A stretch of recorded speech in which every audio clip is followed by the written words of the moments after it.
Hey friends, welcome back to Cooking with Claudia. Today I'm showing you how to make baked ziti. I love a good Italian dish and this is my go-to comforting meal for this time of the year. All ingredients and measurements will be in the description box. Let's get started.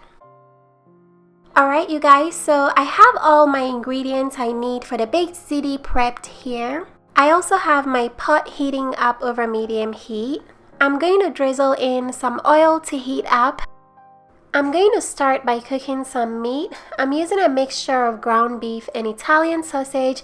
I think these two make a great combination for baked ziti. I'm using my spatula to break the meat apart. Once the meat is all broken up, I'm going to season with some salt and pepper to taste and Italian seasoning. I'm going to mix everything together, then I'm adding some minced onion and minced garlic. I'm cooking everything together for about a minute or two or until the onion and garlic begin to get fragrant.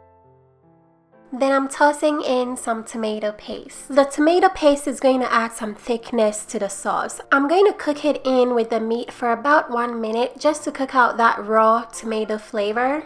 Next, I'm going to pour in some marinara sauce. I'm also adding some whole peeled tomatoes. I like to use my hands to scoop out the whole tomatoes and smush them into the sauce. The whole tomatoes will add some texture to the sauce. It's so enjoyable when you bite into the chunks of tomatoes when you're eating your baked ziti. Don't forget to also add the sauce that comes with the whole tomatoes. Go ahead and mix everything together.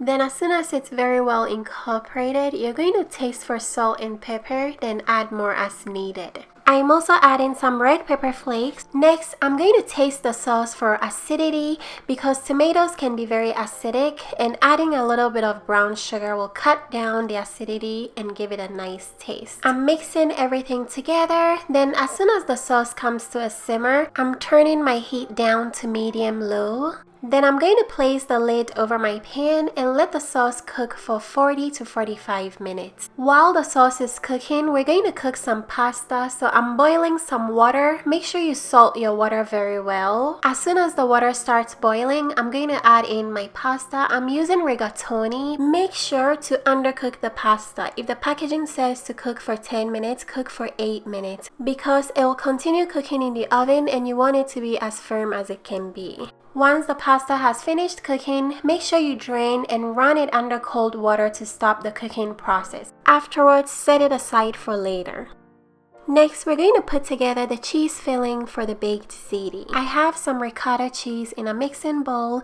Into that, I am going to grate in some parmesan cheese. The cheese adds flavor to this recipe, so I highly recommend grating your own cheese. The store-bought grated ones aren't as flavorful. Next, I'm going to add in a little bit of fresh parsley and fresh basil. Season with a little bit of salt and pepper to taste.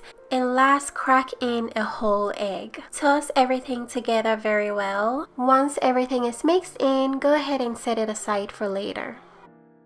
So my sauce has cooked for exactly 45 minutes. It's very thick and it has developed a rich bright red color. That's exactly what you want to see. To add some fresh flavor, I'm going to finish it with some freshly chopped parsley and freshly sliced basil. Mix it in. You can taste for salt and add more if you want. So I've gone ahead and poured the cooked pasta into a mixing bowl. I'm going to use a kitchen spoon to scoop some of the meat sauce onto the pasta. This will kind of let the pasta get to know the meat sauce before we assemble everything into a baking pan. I added about 3 spoonfuls. Once that is done, it's time to put everything into a baking pan. So you want to make sure you have your pasta, your cheese filling, your meat sauce all ready to go into a baking pan. We're also going to add some more Parmesan cheese and blocks of mozzarella cheese that I cut up into bite-sized pieces. So first, I'm going to layer a little bit of the sauce onto the bottom of the pan. This will prevent sticking. Next, I'm adding 1 layer of pasta. We're going to be doing 3 layers of pasta, so divide it accordingly. Each time you add a layer of pasta, you're going to cover it with some meat sauce, so go ahead and do that. Next, I'm adding dollops of the ricotta cheese filling. We're only going to do 2 layers of the ricotta cheese, but everything else is 3 layers. Okay guys? Next, I'm tossing in some blocks of mozzarella cheese, and I'm grating in a good amount of parmesan cheese. You're going to repeat the process until your pan is as full as it can be. I'm using a 9 by 13 inch pan, by the way.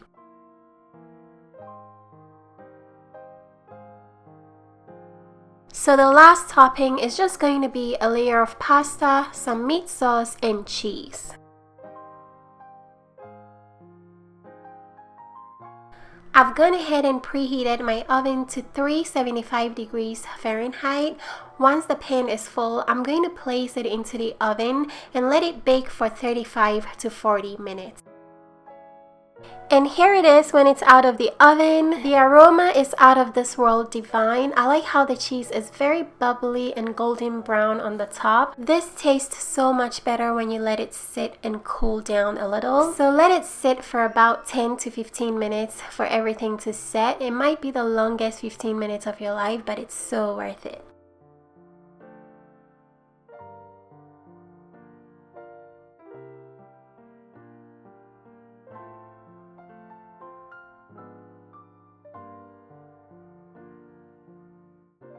The baked ziti came out really flavorful and very delicious. The browned cheese on the top gives a little bit of crunchiness when you bite into it. It's so good. It's such a comforting dish for fall and winter. If you guys would like to make this, check the description box. I have all the ingredients and measurements there. Thank you guys for watching. I'll see you in my next video. Bye!